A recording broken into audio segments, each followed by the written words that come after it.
Assalamu alaikum, and welcome to She Is Me, Rabata's educational fundraiser of 2016.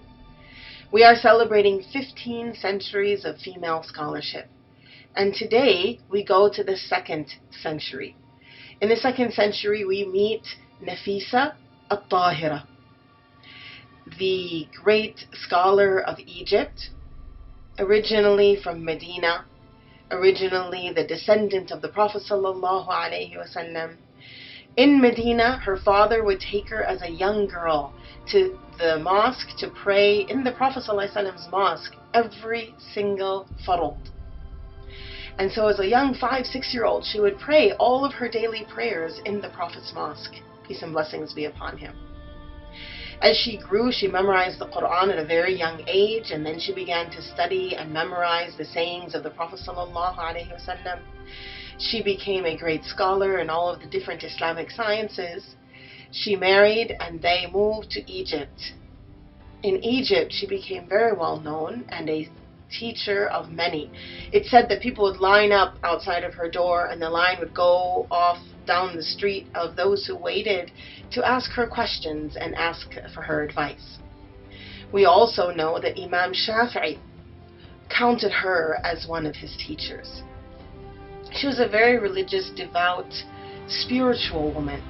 She went on 30 hajjs, and it's known that she would pray all night, reciting Quran, crying for the ummah and for herself, crying in the longing for Allah subhanahu wa ta'ala.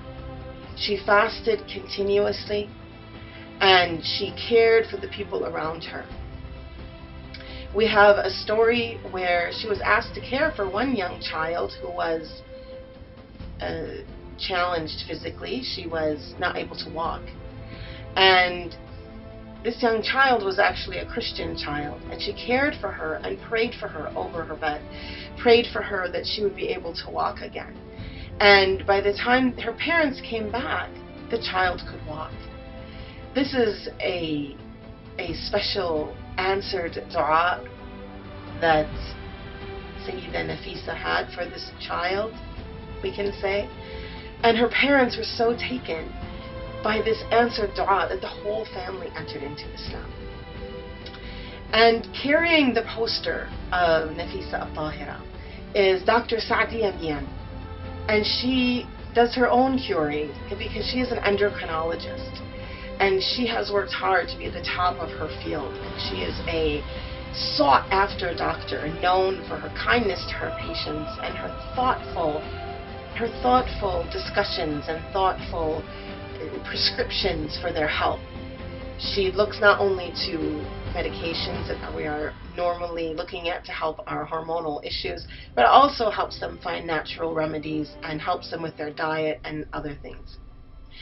Dr. Mian also is a hafiza of Quran, and like our great woman of the second century, she is a woman of worship and religious and deeply cares about her faith.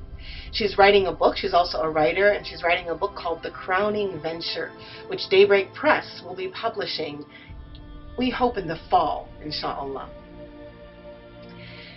Nafisa al-Tahira is one of our great women of these centuries. We celebrate her today, and we celebrate all women who are doing their best to keep alive this legacy of leadership and scholarship and caring for the ummah. You can learn more about both of these wonderful women and more about the programs at Rabata that we put forth in order to help women around the world become the next legacy, to leave a legacy for the next generation at support.rabata,